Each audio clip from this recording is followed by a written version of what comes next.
բերել Հայաստան, Ադրբեջանի տարածքով ղազախական ցորեն։ Հետո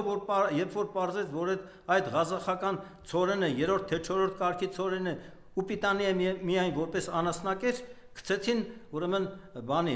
Սամվել Ալեքսանյանի վրա, որ այդ ցորենը իբր թե բերել է Սամվել Ալեքսանյանի ընկերությունը իր կարիքների համար։ Վերջերս էլ տարփողում են, որ Ադրբեջանից բենզին ենք բերել Հայաստան, բենզին ենք բերել Հայաստան։ Բենզինը Ադրբեջանի ինչքան արտահանի իր բենզին, իր նավթը, իր ամեն ինչը, դա Ադրբեջանին է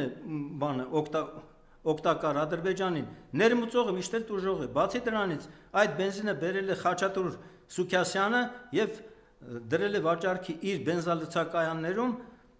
ու դրանով նա շահույթ է ստանում, բայց նաեւ նա նպաստում է Ադրբեջանի տնտեսության զարգացմանը։